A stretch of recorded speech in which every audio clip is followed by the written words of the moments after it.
अस्सलाम वालेकुम नाज़रीन, प्रोग्राम सियासत और सच के साथ मैं हूं अरसलान खालिद। आज के प्रोग्राम में मैं चाहूँगा सबसे पहले आज शाम नवाज शरीफ साहब की प्रेस कॉन्फ्रेंस और उनके हमरा सीएम पंजाब मरीम नवाज साहिबा, उनकी साहबजादी भी मौजूद थी। लेकिन कुछ गिले शिकवे माजी की तरह जिस तरह वो करते आते हैं उसी तरह से उन्होंने किए। कुछ अपने दौर की बातें, फिर महंगाई का जिक्र, और फिर ये कहना कि महंगाई हमने नहीं की, ये करने वाले कोई और हैं। और फिर ये भी वाजे कर दिया कि जो करने वाले हैं वो जेल में बैठे हैं, यानी कि वाजे इशारा बानी पीटीआई और उनकी जमात की तरफ था उनका। और फिर अपने दौर की उन्होंने बात की कि 104 की सतह पर 3 साल तक डॉलर को हमने बरकरार रखा। बिजली के बिल जो थे वो बड़े मुनासिब थे। उसके अलावा जो सब्ज़ियां हैं वो 10-20 रुपए किलो मिला करती थी, लेकिन अब हालात वैसे नहीं हैं। ये तमाम तर चीज़ें, ये रिकैप दे के उन्होंने उसके बाद जो बड़ा ऐलान किया वो ये कि, और सराहा और अप्रिशिएट किया और दुआएं दी मरीम साहिबा को कि उन्होंने खासी वर्किंग की है, अखराजात कम किए हैं, और अब पंजाब में 500 यूनिट्स तक जो बिजली इस्तेमाल करने वाले सारिफीन हैं उनको 14 रुपये फ़ी यूनिट रिलीफ देने का उन्होंने ऐलान किया। अब ये बड़ी दिलचस्प बात है कि मरीम नवाज साहिबा वहाँ पर सीएम हैं। नवाज शरीफ साहब 3 मरतबा मुल्क के वज़ीर आज़म रह चुके हैं। अब पंजाब की सतह पर वो के ऑपरेट मरीम साहिबा कर रही हैं एज ए सीएम, लेकिन ऐसे ऐलानात के लिए नवाज शरीफ साहब को सामने लाया जाता है जिनका स्ट्रेचर प्राइम मिनिस्टर का था, अब वो एक सूबे की बात करते हुए नज़र आते हैं। तो ये बड़ी एक इंटरेस्टिंग सी पूरी सिचुएशन है जो नज़र आई। और एक जो तासुर मुझे मिला, मैं अगर उसकी बात करूं तो ये कि वो पंजाब तक की ज़िम्मेदारी ले रहे हैं। शहबाज शरीफ साहब का वो जिक्र करते हैं, वफाक में हुकूमत की वो बात करते हैं, लेकिन ऐसा लगता है कि वो ज़िम्मेदारी अपने या अपनी साहबजादी की हद तक पंजाब के ज़िम्मेदारी की बात कर रहे हैं। वो शहबाज शरीफ साहब को पैगाम पहुँचाने, बात करने, कहने की बात ज़रूर करते हैं, लेकिन वफाकी सतह पर चीज़ों की ज़िम्मेदारी वो नहीं ले रहे। This is now very interesting. मैं चाहूँगा आज के प्रोग्राम में हम इस मामले पर बात करें। एक तरफ जहाँ आज वो 14 रुपये फ़ी यूनिट पंजाब में बिजली में रिलीफ देने की बात कर रहे हैं, वहीं पर बिलावल साहब पीपल्स पार्टी, जो कि इस वक्त PMLN की government backed by Pakistan peoples party है, उन्होंने ये फ़ैसला किया है कि हुकूमत की जो माशी पॉलिसियाँ हैं वो बहुत कमज़ोर हैं और उस पर वो टफ़ टाइम देंगे, और वो भी पंजाब की सतह पर है। उन्होंने कहा सीएम पंजाब मरीम साहिबा के इश्तिहारात लग रहे हैं न्यूयॉर्क में, ऐसा क्या उन्होंने काम किया है और ये पैसे क्यों इतने लगाए जा रहे हैं, यानी कि पीपल्स पार्टी अब टफ़ टाइम उन्हें इस सारे मामले पर देगी। ये किस हद तक होगा, ये नूरा कुश्ती होगी या रियलिटी में भी कुछ होगा, मैं चाहूँगा इस पर भी हम बात करें। इसके साथ साथ एक और मामला फैज़ हमीद साहब का, और उस सारे मामले में मुख्तलिफ़ गिरफ़्तारियाँ हैं, और आज साबिक़ IG जेल खाना जात शाहिद सलीम साहब की गिरफ़्तारी भी है। गो कि वो इमरान खान साहब के जेल जाने से पहले के रिटायर हो चुके हैं, लेकिन हसास इदारों, let's put it this way, कि फैज़ हमीद साहब से उनके राब्तों का मामला है जिस पर उन्हें गिरफ़्तार किया गया है। दूसरी जानिब फैज़ हमीद साहब से भी पूछगछ और तफ्तीश का अमल जारी है, और 3 मज़ीद अफसरान की खबर कल शाम आई। ख़बर तो पहले से थी, लेकिन उनके नाम भी वाज़े कर दिए गए कि वो 2 ब्रिगेडियर और 1 कर्नल साहब हैं जिनको गिरफ़्तार तहवील में, फ़ौजी तहवील में लिया गया, और उनसे भी पूछगछ इस सारे मामले पर की जा रही है। ये भी एक अगेन एक ऐसी चीज़ है, ऐसा प्रेसिडेंट नहीं हमें नज़र आता, एक इतने बड़े ओहदे पर फायज़ एक शख्स, और फिर उसके साथ इस तरह से ये तमाम तर चीज़ें, और फिर जिस तरह के इंटरव्यूज़ और चीज़ें सामने आ रही हैं। अब मुस्तकबिल में मज़ीद क्या होता है, ये भी देखने की बात है। मैं चाहूँगा इस सारे मामले पर आज के प्रोग्राम में जो सियासी मंजरनामा हम तफसील से बात करें, लेकिन इसके साथ साथ एक और चीज़ यहाँ पर मेंशन करना बहुत ज़रूरी है, और वो पाकिस्तान तहरीक इंसाफ और इमरान खान और बुशरा बीबी का मामला है। अलकादिर ट्रस्ट केस की जो प्रोसीडिंग्स हैं, अब उसमें हीले और बहाने और फ़रार इख्तियार करना, क्रॉस एग्जामिनेशन ना होने देना, चीज़ों को आगे ना बढ़ने देना, तो यानी कि डिलेइंग टैक्टिक्स हैं जो अलकादिर ट्रस्ट केस में हमें इस वक्त नज़र आ रहे हैं, जो शफाफियत और जो जुडिशल कमीशन बनाने की मुख्तलिफ मामलों पर बात करते हैं। यहाँ पर एक मामला मुल्क की आला अदलिया के पास है, और उसमें डिलेइंग टैक्टिक्स का इस्तेमाल करना और चीज़ों को वाज़े ना होने देना, बहुत सारी चीज़ें अगेन यहाँ पर वाज़े करता है। मैं चाहूँगा इस पर भी प्रोग्राम के आखिर में हम कुछ बात करें। गेस्ट पार्टिसिपेंट्स का तारुफ कराता चलूँ। प्रोग्राम में हमें ज्वाइन कर रहे हैं PJ मीर साहब, सीनियर जर्नलिस्ट और एनालिस्ट हैं, बहुत शुक्रिया आपके वक्त का। इसार राना साहब, again senior journalist and analyst, is with us, thank you very much for your time. Abdullah गुल साहब सीनियर एनालिस्ट हैं, हमें प्रोग्राम में ज्वाइन कर रहे हैं, और साकिब बशीर साहब भी सीनियर एनालिस्ट हैं, हमें कुछ ही देर में प्रोग्राम में ज्वाइन करेंगे। PJ मीर साहब, गुफ्तगू का आगाज़ आपसे करते हुए, टू बिगिन विद ये नवाज शरीफ साहब वाली जो मैंने बात की कि ये तासुर के वो पंजाब के ऐलानात वो कर रहे हैं, 3 मरतबा के प्राइम मिनिस्टर रहे, पंजाब छोड़े तो उनको एक अरसा हो गया था, तो मुल्क की सतह की बात करते थे। ये अब how do you see it कि वो अपनी साहबजादी को ट्रेन कर रहे हैं साथ उनके इस रोल में, यानी कि वो एक्टिवली सियासत में नहीं रही हुई हैं और एक बराह रास्त एक बड़े ओहदे पर आई हैं, पंजाब का सीएम होना कोई छोटी बात नहीं है, या नवाज शरीफ साहब ने खुद को वहाँ तक महदूद कर लिया है और वो बाकी मामलात की जिम्मेदारी नहीं लेना चाहते हैं, या 14 रुपये का जो रिलीफ है, how do you read the whole situation? देखिए, फर्स्ट ऑफ ऑल जो भी आता है वो आपको प्रोटेजी होता है, उसको डेवलप करता है या उसको उठाता है। जब नवाज शरीफ साहब आए थे तो चौधरी परवेज इलाही और चौधरी शुजात ने उनको ग्रूम किया था, और ऑब्वियसली वहाँ से फिर उसके बाद उन्होंने अपनी फ्लाइट खुद पकड़ ली, और यही आज मरियम का है। बिल्कुल उनका राइट है, वो उनको करेंगी, उनकी पार्टी की हैं, उनकी चीफ मिनिस्टर हैं, तो नेचुरली उनकी गाइडेंस में है। बट आई डोंट एग्री कि ये जो 500 यूनिट्स है और आप 14 रुपये कम करेंगे, आपने इसका डेफिसिट कहीं ना कहीं से तो पूरा करना है ना। ये तो नहीं है कि गवर्नमेंट के पास अनटोल्ड रिजर्व्स हैं और वहां से आप निकाल के दे देंगे। ऑफ कोर्स इसका जो दूसरे टैक्स पेयर्स हैं, वो जो दूसरे बिजली के दे रहे हैं, बिजली तो असर तो उन पे पड़ेगा at the end of the day. So इसका आपको एक ये इसको मैं कहता हूँ ad hoc and temporary arrangements. हमें लॉन्ग टर्म अरेंजमेंट्स में जाना है। आप सोलर पार्क को सस्ता कर दो, फ्री कर दो, ताकि कम से कम कहीं ना कहीं से आपको एक रिस्पाइट मिलता रहे, लेकिन वो नहीं है। हम अच्छा नहीं, उसका भी पीजे बीर साहब आज ऐलान किया था एज अ सेकंड फेज, ये भी नवाज शरीफ साहब ने बात कही है कि सोलर की तरफ middle class, lower middle class, उनको भी फैसिलिटेट वहाँ पर किया जाएगा। This was another announcement, but that's for the latest stage. ये तो पहला कदम है और ये अगस्त और सितंबर, if I am not wrong, उसके बिलों के लिए है with immediate effect. Yeah, with immediate effect. But at the end of the day, was there an announcement कि जी ये टैक्स फ्री होगा? ये कोई अनाउंसमेंट हुई है? हाँ, हम कर रहे हैं। मुझे बिल्कुल पता है, कल बल्कि शाफी जो मिनिस्टर ऑफ इंडस्ट्रीज है पंजाब गवर्नमेंट में, ये सोलर पावर को बहुत पुश कर रहे हैं, ये बहुत अच्छा काम कर रहे हैं। But at the end of the day ये तो फेडरल गवर्नमेंट आपको बताएगी कि भाई ये टैक्स फ्री आएगा, इस पर टैक्स लगेगा या नहीं लगेगा। आइडिया तो बड़ा अच्छा है। आइडिया तो आपने गाड़ियों को भी कहा था कि 800 सीसी या जो हाइब्रिड कार्स हैं उस पर टैक्स नहीं लगेगा, टैक्स ठुक गया उसके ऊपर। तो ये अनाउंसमेंट करना और उसकी इम्प्लीमेंटेशन इन इफेक्ट पॉजिटिवली करना इज अनदर मैटर। सो हमने देखना है कि लोगों को एक्चुअल रिलीफ कहाँ मिलेगा, not by an announcement but by practical returns. So the practical return means आप इंपोर्ट करें फ्री ऑफ कॉस्ट, इंपोर्ट करें, that is where the benefit comes in. उसमें ये होगा कि आपकी इंडस्ट्री भी आगे जाएगी। फ्यूचर हमारा सोलर ही है, याद रखना। Wind mill and solar, Karachi के कोस्ट के ऊपर आप विंड मिल लगाएं, पहाड़ों के ऊपर विंड मिल लगाएं, यहाँ आपके पास जो कॉरिडोर है इसका, ये सारे इस कॉरिडोर के अंदर आपने करना है। बिकॉज याद रखना अरसलान, आपका ये जो हाइडल इलेक्ट्रिसिटी है ये ड्विंडल करेगी over a period of time. आपकी ग्लेशियर मेल्टिंग इतनी तेज हो गई है, आपके रेनफेड रिवर्स हैं, natural rivers कोई भी नहीं है। So basically you have to start looking at alternatives and this is the alternative for the future। तो future को अगर हमने देखना है तो इस तरह नहीं करना जिस तरह हमने बाजार बना दिए, ये गलियां बना दी हैं, रोडें बना दी हैं, इस तरह नहीं करना। हमें प्लान के साथ आगे चलना है। ये प्लान कौन करेगा? ये हम एडोकिज्म पे कर रहे हैं हर चीज। इसको लॉन्ग टर्म करें। वो कहते हैं ना, you have to be cruel to be kind. Mao Zedong की लॉन्ग मार्च देखी थी ना, लाख से ज्यादा बंदा मार गया था, लेकिन it continued, and look where China is and look where we are। So that speaks for itself। हमें long term सोचना है। I do agree with Ehsan Iqbal को जो वो लेके आया था 25 साल की vision। That was a brilliant thing। और बुज़दार उसको लेके चले आगे। उन्होंने अनाउंस किया था ये सेक्रेटेरिएट के अंदर जब हम सारे इनकी ब्रीफिंग पे गए थे, तो वो अच्छी चीज है। तो हमें लॉन्ग टर्म पे चलना है, शॉर्ट टर्म पे नहीं कि मुझे वोट मिल जाएगा और ये हो जाएगा। No, we got to cut out this commercial and go long term. मुसीबत उठाओ, लेकिन एटलीस्ट लॉन्ग टर्म लोगों को कुछ आराम भी तो मिले। यहाँ सब टोपी ड्रामा है, आराम कोई नहीं है, याद रखना। राइट्स, पीजे मीर साहब पॉइंट टेकन। मैं इसार राना साहब की जानिब बढ़ूँगा। राना साहब, कैसे देख रहे हैं आप? पंजाब में तो आज खुशी होगी, 14 रुपये फ़ी यूनिट रिलीफ का ऐलान, एटलीस्ट एक ताज़ा हवा का झोंका, या अब भी कोई नहीं खुश होगा ज़्यादा इससे? नहीं, अगर ऐसा होता है तो यकीनन ये एक रिलीफ है आवाम के लिए।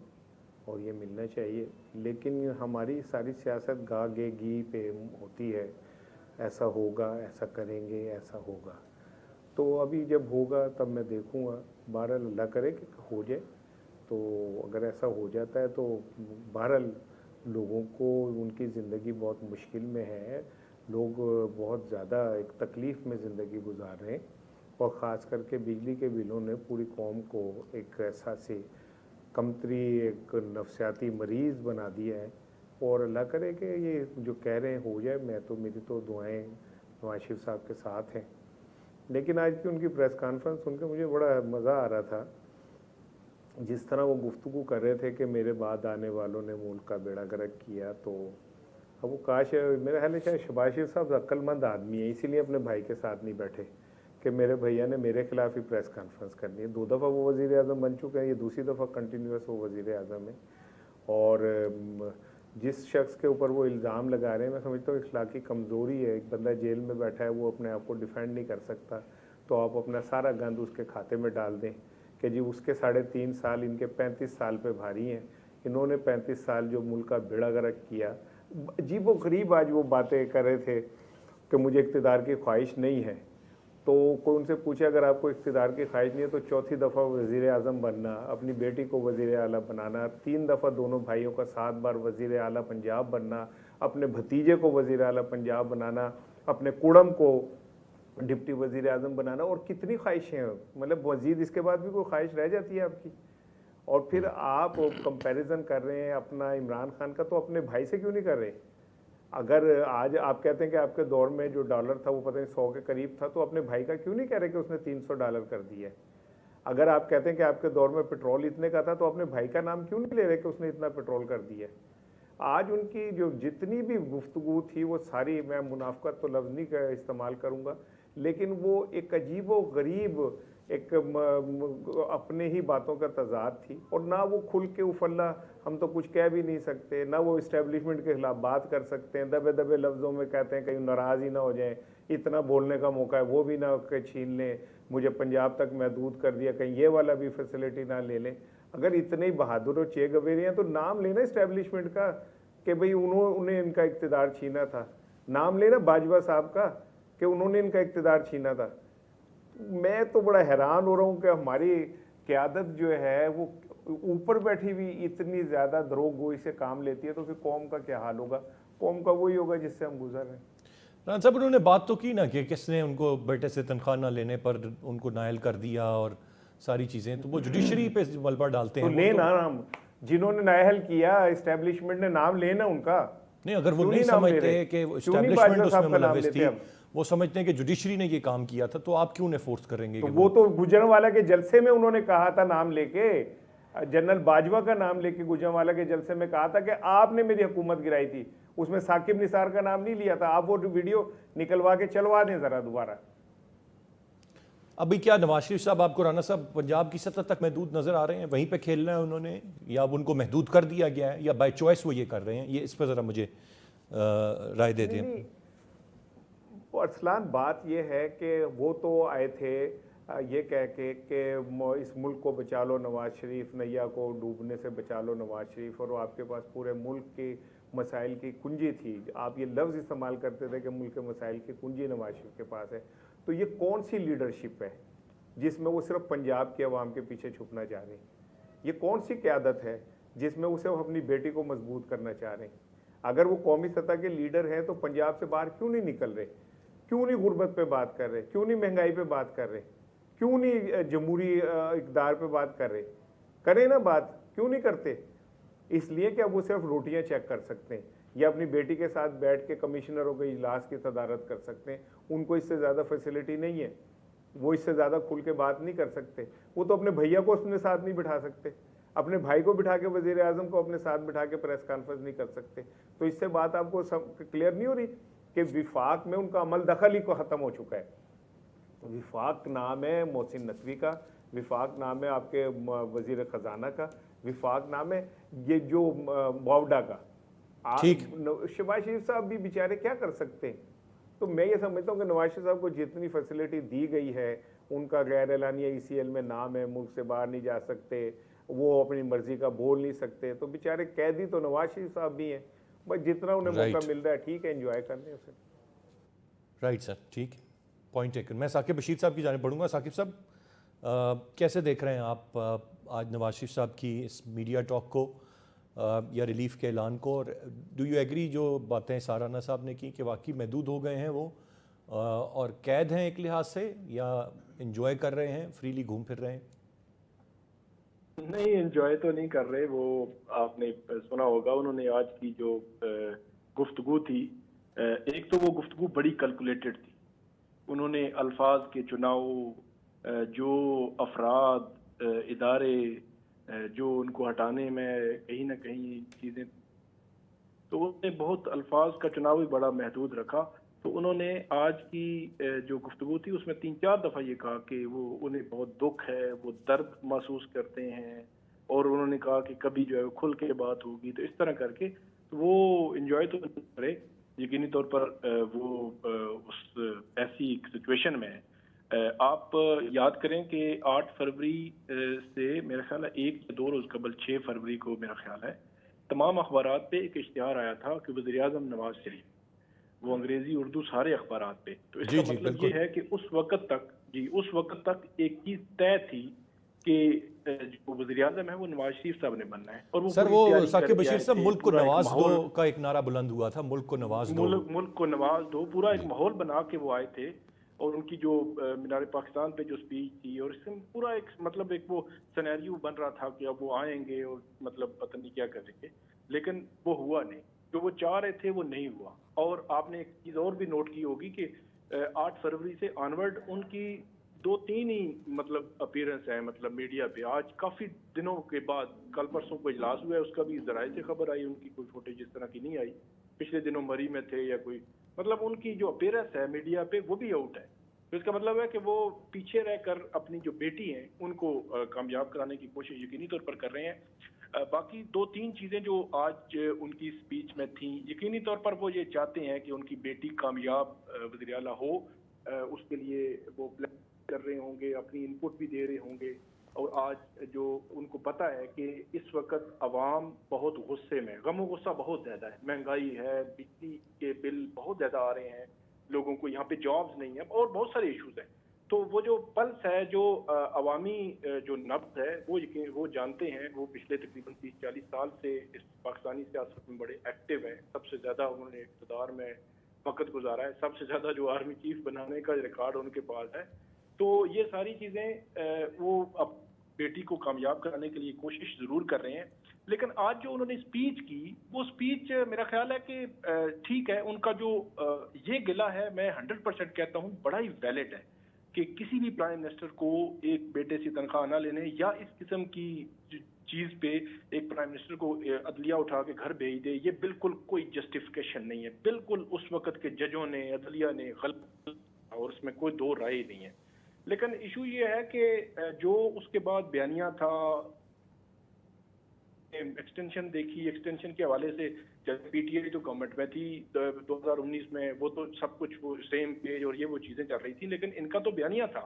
उस बयानिए के उरूज पे इन्होंने वाली उस लेजिस्लेशन को, और वो जब इन्होंने वोट किया तो सब जो है वो जितने तजियाकार थे, सहाफ़ी, सब जो है वो हिल के रह गए थे कि ये फैसला क्या नवाज शरीफ का। बल्कि मुझे याद है एक अरसे तक ये एक जो है वो डिबेट रही कि नहीं नहीं, ये नवाज फैसला नहीं है, ये जो इधर शहबाज शरीफ ग्रुप है तो उसका फैसला है, तो इस तरह। हालांकि ख्वाजा आसिफ जो है उन्होंने ऐलान किया था, वो बड़े वो थे कि मैं लंदन से आ रहा हूँ और उधर से मंजूरी है।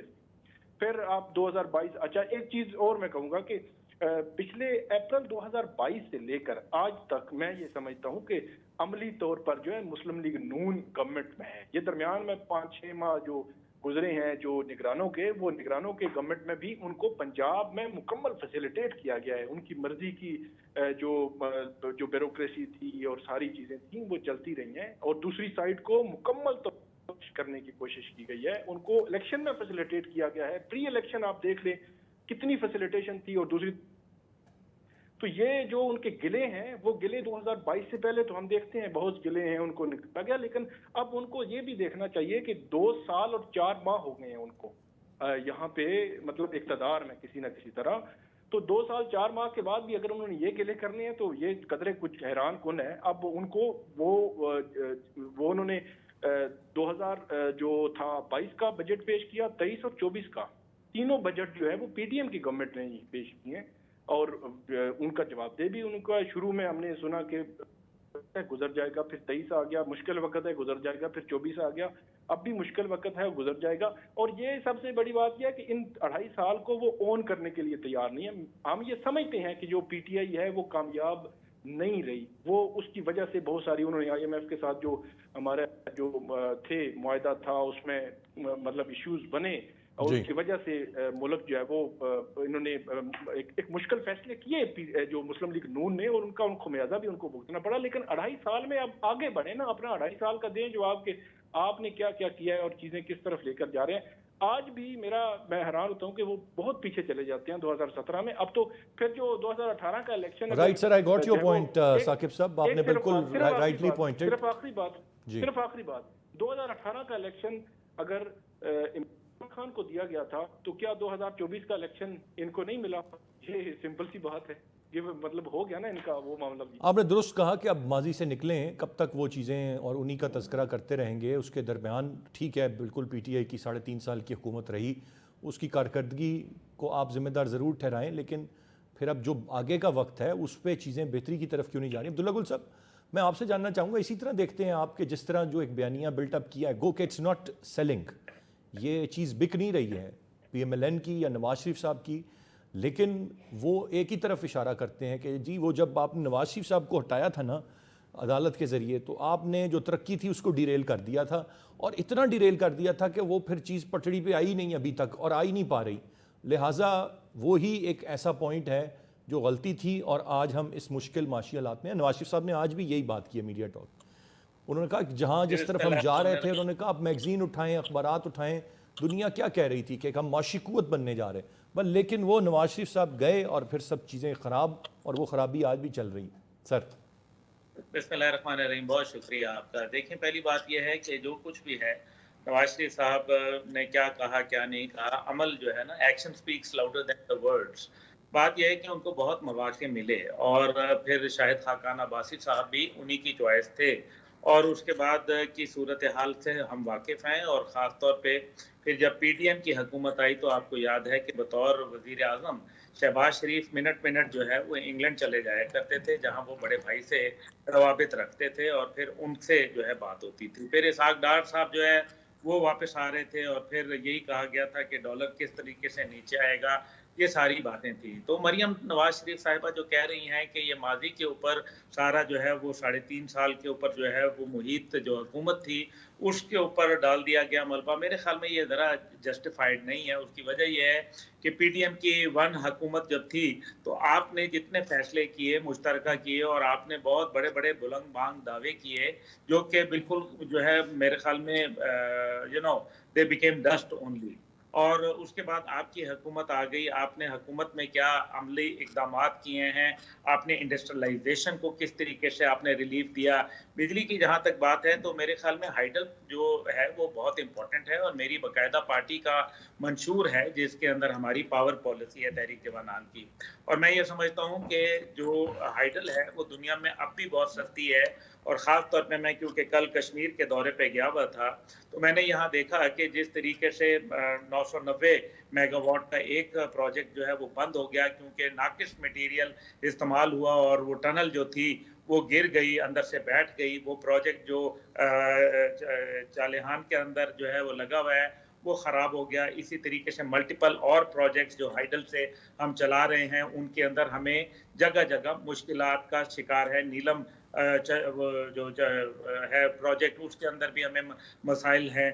तो मकसद यहाँ ये है कि ये हमें अपने लोगों को जब तक के सस्ती बिजली नहीं देंगे, उसके बहुत सारे और भी तरीके हैं। जैसे हम बात ही नहीं करते कि जो सेंट्रल एशिया साउथ एशिया जो वाटर अपना जो पावर प्रोजेक्ट है जिसको कासा 1000 कहा जाता है, वो कासा 1000 के अंदर क्या बना उससे बिजली हम जो लेना चाह रहे थे, $1.6 बिलियन का ये प्रोजेक्ट है, तो उसके ऊपर अभी तक क्या पेशरफ्त हुई। इसी तरीके से टैपी के ऊपर जो है हमने क्या गैस के हवाले से काम किया। फिर हम जो है वो ईरान से जो 105 मेगावाट का बिजली का मंसूबा हमने लिया कि जो सस्ती और इंतहाई अर्जा रेटों पे हमें जो है वो मिल रही है, और तुर्बत के अंदर हमने उसका एक बाकायदा वो भी सिस्टम किया। अभी जो IPPs के हवाले से जो हमारी पॉलिसी सामने खुल के आई है, यानी कि हम हर सूरत में चोरों को प्रोटेक्ट करेंगे, लेकिन हम अपनी आवाम का बेशक गला काट दें, हम अपनी इंडस्ट्री बंद कर दें, लेकिन हमें खैर है, हमें कम से कम जो फैसिलिटेशन IPP के जो सारे नेक और शरीफ लोग हैं उनको हमें देनी है। अगर आप आइन में तरमीम कर सकते हैं, अगर कॉन्स्टिट्यूशन में तरमीम हो सकती है, तो क्या इन मुआहदात में कोई तरमीम नहीं हो सकती? क्या उन लोगों को जिन्होंने ये मुआहदात किए हैं कम से कम उनको सजाएं दे दें? लेकिन वो सजा भी नहीं मिलती। अभी आप जो है वो बताते हैं कि देखें नवाज शरीफ साहब कैसे बोलेंगे, जिनके स्टेक्स, जिनके बच्चे जो है वो बरतानिया में बैठे हैं, उनकी एक बहुत बड़ी एम्पायर बिजनेस वहाँ मौजूद है। इसी तरीके से जो बाकी जितने हुक्मरान हैं उनके स्टेक्स बाहर लगे हैं, उनके कारोबार बाहर हैं, उनके पैसे जो है स्विस बैंकों के अंदर हैं, तो वो कैसे काम करेंगे? आप कैसे उनको वेस्ट के खिलाफ बोल सकते हैं? अपना मलबा फौरन किसी दूसरे के ऊपर डाल देना, मेरे ख्याल में ये लीडरशिप नहीं होती, ये बहुत ही मेरे ख्याल में कमजोर रविश होती है। अगर इसके अंदर कोई उनका कसूरवार है तो उनका काम है ना, वो फिर उसको चार्जशीट करें। सिर्फ सियासी बयानबाजी से बात नहीं बनेगी, इसको आपको अमली जामा पहनाना पड़ेगा। और राइट सर, अब्दुल्ला साहब पॉइंट आ गया आपका जी। गुफ्तगू का सिलसिला जारी है, एक ब्रेक की जाने पड़ेंगे, ब्रेक से वापस आकर मजीद बात करते हैं। मैं इधर अब जो दूसरा इशू है उस पर आऊँगा और क्विकली चारों पार्ट अपने गेस्ट से जो है मैं उस पर जवाब लेना चाहूँगा। पीजे पीर साहब, फैज़ हमीद साहब की गिरफ्तारी, इसको डिप्टी प्राइम मिनिस्टर एक मोजज़ा करार दे रहे हैं। क्या वाकई ये मोजज़ा है? क्या कोई तब्दीली है? बहुत सारे लोगों का मानना है कि ये कैसा प्रेसिडेंट सेट हो रहा है, फिर तो सब बड़ा आगे के लिए मसला, एक नया दरवाज़ा खुलेगा। How do you see this whole thing? IG jail खाना जात को भी गिरफ्तार कर लिया, उससे पहले अडयाला में डिप्टी सुप्रिटेंडेंट और असिस्टेंट को गिरफ्तार किया गया। What's going on? देखो जी, there's a lot going on behind the scenes.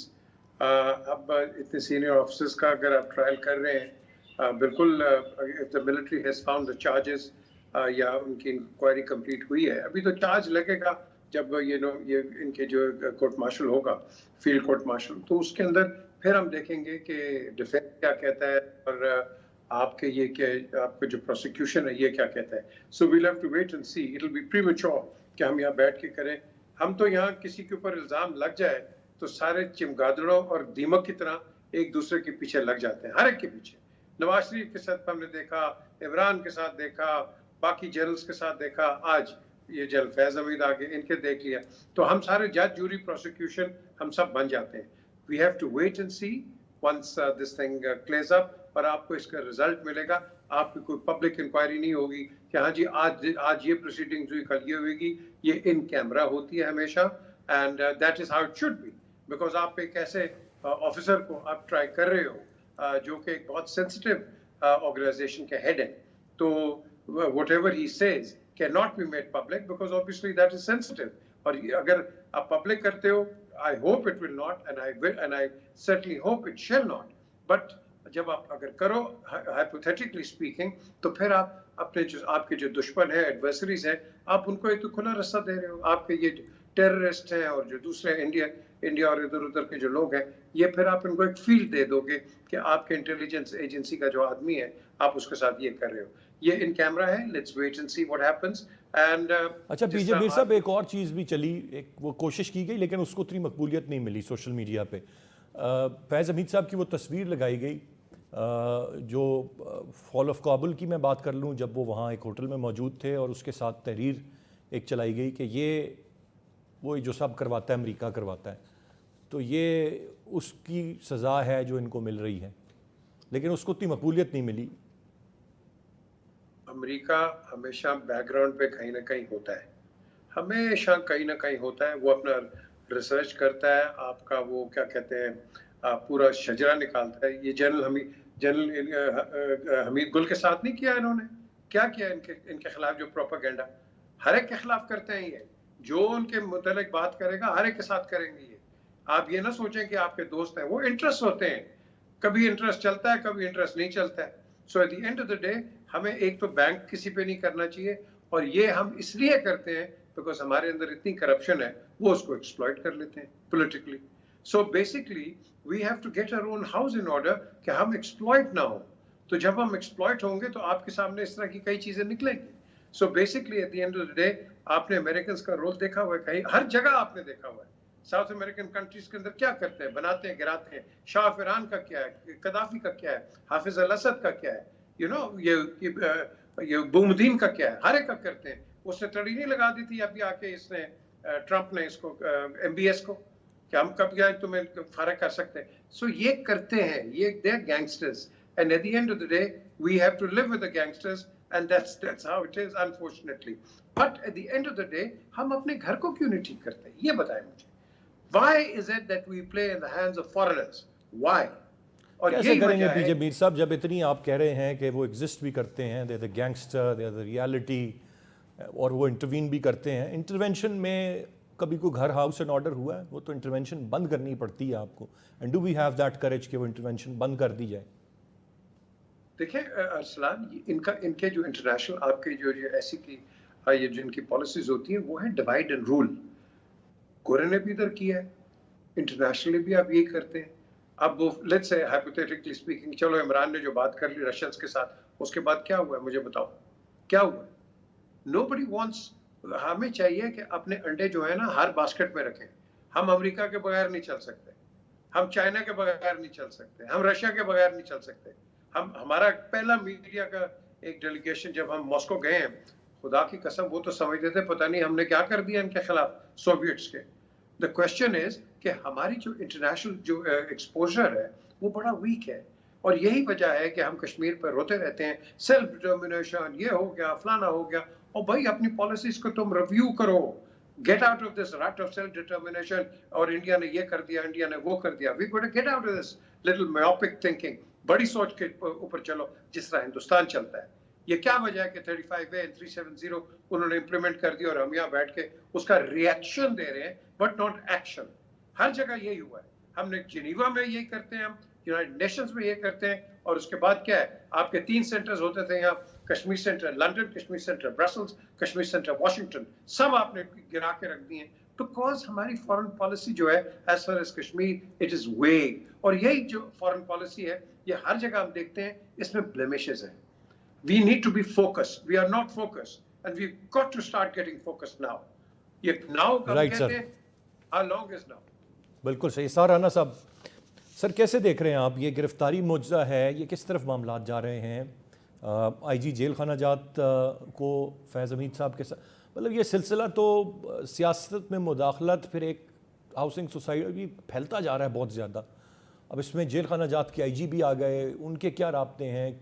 वो रिटायर हो चुके थे, इमरान खान साहब की फैसिलिटी, मतलब ये किस तरफ जा रहा है सारा मामला, और कितनी गिरफ्तारियां मुतवक्के हैं? इसको कहाँ थमता हुआ आप देख रहे हैं सिलसिले को?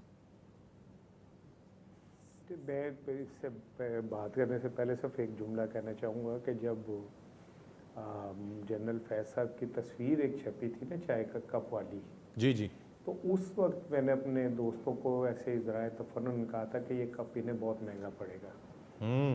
मुझे नहीं पता वो किस वेव में मैंने कह दिया था, और कहीं मेरे बैक ऑफ द माइंड ज़रूर ये बात मौजूद थी कि अमेरिका को जितनी ज़िल्लत आमेज़ तौर पे भागना पड़ा है, और फिर ये चाय का कप और ये मुस्कुराहट जो है ये उसे हमेशा चुभती रहेगी। खैर अब मुझे नहीं पता कि फैज़ साहब की गिरफ़्तारी का पीछे क्या है अमेरिका, या वो बज़ाहिर जो नज़र आ रहा है वो तो एक हाउसिंग सोसाइटी के उसमें गिरफ़्तार किया गया, लेकिन उसके बाद जो असल गेम खुली वो ये कि उन्होंने बाद रिटायरमेंट जो है वो बहुत सारे गैर कानूनी काम जो है वो किए। फिर जब नेटवर्क पकड़ा गया तो पता चला कि वो तो खान साहब के साथ मुसलसल राब्ते में थे, और पता नहीं क्या क्या, ये वो सारा कुछ चीज़ें बहुत सामने आई, और ऐसा लगा कि ये तो बड़ा कमज़ोर इस्टेब्लिशमेंट का कंट्रोल था। वो तो ऐसे लग रहा था कि वो सारा कंट्रोल ही जनरल फैज़ के पास था। तो अब वो तो चीज़, और ये दिलचस्प बात राना साहब ये कि ये तमाम तर चीज़ें उनकी रिटायरमेंट के बाद वो इतने इन्फ्लुएंशियल थे, अपनी रिटायरमेंट के बाद वो ये सब काम। वही जी जी जी इतने थे कि उनका वो इमरान खान के साथ मुसलसल कई घंटे गुफ्तगू भी होती थी और उन्हें हर तरह से खान साहब को फैसिलिटेट भी वो करते थे और वो मास्टरमाइंड थे, वो ही बताते थे कि ये कर लें, वो कर लें, ये कर लें। तो ये तो एक वैसे मैं समझता हूँ बहुत अच्छा इकदाम है कि इस लेवल के ऊपर एक शख्स की गिरफ्तारी ये साबित करती है कि कानून से कोई भी मावरा नहीं है और ये भी साबित करती है कि अब ये सिलसिला रुकेगा नहीं। आने वाले कई अरसों में बहुत सारे लोग इसी का शिकार होंगे और वो तमाम लोग जो बिल्कुल अपने ओहदों से हट के करते हैं काम, वो शायद आने वाले दिनों में उन्हें भी इसी तरह सामना करना पड़े। ये एक बहुत अच्छा फैसला है, मैं अप्रिशिएट करता हूँ। मैं समझता हूँ कि पाकिस्तान के अंदर ये एक टर्निंग पॉइंट है। इससे तमाम वो लोग जो अपने ओहदों का गलत इस्तेमाल करते हैं उन्हें समझ आ जानी चाहिए कि वक्त आने पे उनसे भी ऐसा हो सकता है और ये सियासत में ये जो मुदाखलत का सिलसिला है ये बिल्कुल बंद होना चाहिए। सियासतदानों को करनी चाहिए और यहाँ पे क्या ही अच्छा हो कि जनरल बाजवा साहब को भी शामिल तफ्तीश किया जाए, क्योंकि आपका सिटिंग वजीर दिफा ये कह रहा है कि जनरल बाजवा ने हमारे साथ मुलाकातें की और जनरल बाजवा गौर हो रहा है सर, इमरान खान की राना साहब उस पर भी गौर हो रहा है, जरा यही बता रहे हैं, गौर हो रहा है इस बात पर भी। हाँ, मेरा ख्याल है कि ये होना चाहिए और वो तमाम लोग, इमरान खान को भी इस पे कटहरे में आना चाहिए और वो लोगों को भी जो अब इक़्तिदार में हैं उन्हें भी कटहरे में आना चाहिए कि आपने एक जमहूरी हुकूमत के खिलाफ इस्टेब्लिशमेंट से मिलकर साजिशें क्यों की और आपने इस्टेब्लिशमेंट के कहने के ऊपर ये सब कुछ किया। उन लोगों को भी कटहरे में आना चाहिए, इमरान खान को भी कटहरे में आना चाहिए और इमरान से भी पूछना चाहिए कि आप इस्टेब्लिशमेंट के साथ ये मिलके करते रहे। मियां नवाज शरीफ साहब को भी पूछना चाहिए कि आप ये जो 2.5 साल से फैसिलिटीज़ ले रहे हैं और आपके तमाम जो है मुकदमात ख़त्म हो गए, आपको खुला मैदान दिया गया, आपके ख़ानदान के केसेस ख़त्म हुए, तो वो कैसे ख़त्म हो गए? आपने बाजवा साहब को मुर्दे इल्ज़ाम ठहराया, फिर बाजवा साहब को वोट दिया, फिर बाजवा साहब के आशीर्वाद पे पाकिस्तान आए, फिर वज़ीर आज़म बनने चले थे, तो आप कैसे चले थे? आपके पीछे कौन लोग थे? ये एक दफ़ा ये जब तक हम दूध का दूध पानी का पानी नहीं करेंगे, मैं नहीं समझता कि पाकिस्तान आगे बढ़ सकता है। और ये मैं बिल्कुल खड़ा हूँ इस्टेब्लिशमेंट के इस फैसले के साथ, मैं उन्हें सल्यूट करता हूँ कि वो उन्होंने इतना बड़ा इकदाम उठाया है और एक दफ़ा ये क्लियर कर लें। वंस एंड ऑल ये ठीक है जी, हो जाना चाहिए। माजी में भी राना साहब ठीक है, पॉइंट आ गया। माजी के अंदर के मैं तो ये समझ रहा हूँ कि बाजवा साहब से पहले के भी जो जनरल थे और जो इस्टेब्लिशमेंट के लोग थे उनका भी एहतसाब होना चाहिए ताकि पाकिस्तान एक दफ़ा राइट ट्रैक पे चढ़ जाए। अब पता नहीं, कुछ तस्वीर जो एक आध दिन पहले आई, एक मुलाकात की, एक इशाइये की, वो कुछ और बताती हैं। अब किस तरह जाता है मामला, लेट्स सी। जी, गुफ्तगू का सिलसिला जारी है, एक ब्रेक की जाने पड़ेंगे, ब्रेक से वापस आकर मजीद बात करें। Welcome back. साकिब बशीर साहब, what's your take on the matter? किस तरफ जा रहा है ये मामला? ये यहीं पर है, मजीद गिरफ्तारियाँ हैं, अब गैर मुल्कियों से रवाबित के सबूत मिल गए, रऊफ़ हसन साहब के प्रोपोगंडे में शामिल थे वो, ये बड़ा कुछ, ये पंडोरा बॉक्स है, बहुत कुछ खुलता जा रहा है। नहीं, मेरा ख्याल है ये चीज़ें बज़ाहिर ऐसे लगता है कि रुकेगा तो नहीं ये मामला, ये चीज़ आगे बढ़ेगी क्योंकि बहुत ही गैर मामूली जो है वो स्टेप लिया गया है कि 2022 में जो मतलब कबल अज़ वक्त जो रिटायरमेंट उन्होंने ली, ये नवंबर की बात है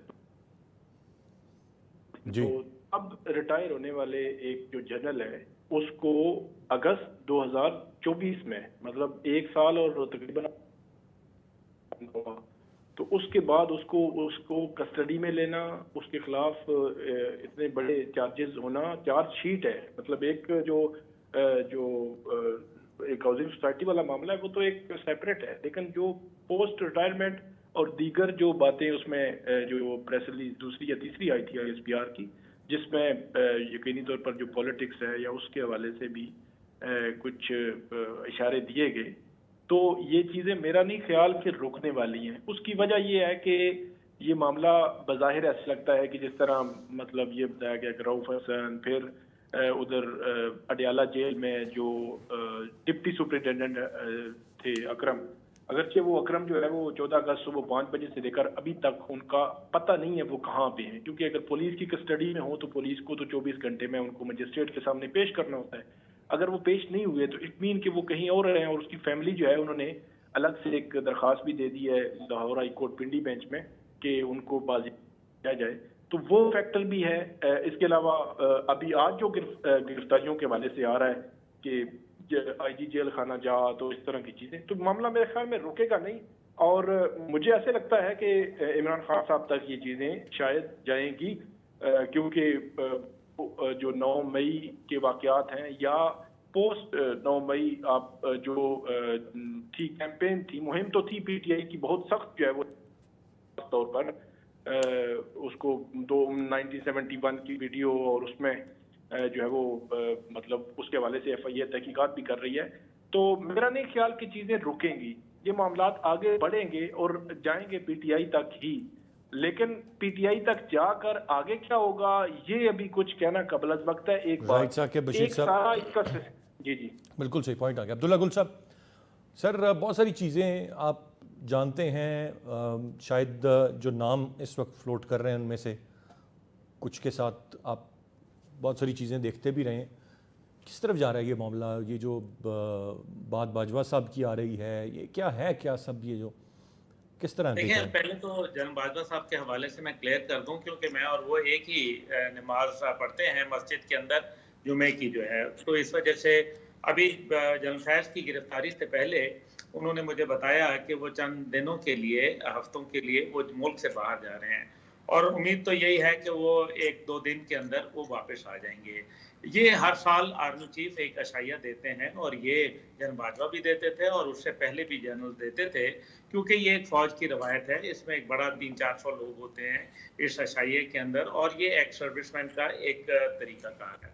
तो उसके अंदर क्योंकि जनरल बाजवा मुल्क में नहीं थे इससे पहले जो है वो बिल्कुल, मैं ये समझता हूँ कि ये बिल्कुल गलत तासुर है, और मैं इसको स्ट्रांगली जो है ना इसको रिजेक्ट करूंगा, क्योंकि ये गलत तासुर है। दूसरी बात यह है कि जनरल बाजवा वो शख्स थे जिन्होंने जनरल फैज हमीद को जो है 6 अक्टूबर को तब्दील कर दिया था, और उनकी जगह जनरल नदीम अंजुम साहब को लगाया था, जो फिर एक ड्रामा बनता रहा, और तकरीबन 20 नवंबर को जनरल नदीम अंजुम ने जो है वो चार्ज ले लिया। इस सारे असना के अंदर जो है ये 2021 की बात है, और इससे पहले भी जनरल बाजवा ने उस जमाने में जुलाई के अंदर कहा था 2021 में कि इमरान खान साहब को कि आप जनरल फैज साहब को चेंज कर दें, क्योंकि उन्होंने कोर कमांड करनी है, लेकिन ऐसा नहीं हुआ। बहरहाल वो एक लंबी दास्तान है, मैं उसमें नहीं जाना चाहता, लेकिन इवेंचुअली जनरल बाजवा साहब जो थे उन्होंने जो इमरान साहब का जो बहुत ही कुर्बत थी फैज साहब के साथ, और फिर ये भी उनको नजर आ रहा था कि गालिबन एक ऐसी कुव्वत बनाई जा रही है जिसमें आईबी को, एफआईए को, पुलिस को और आईएसआई को एक इकट्ठा मर्ज कर दिया जाए।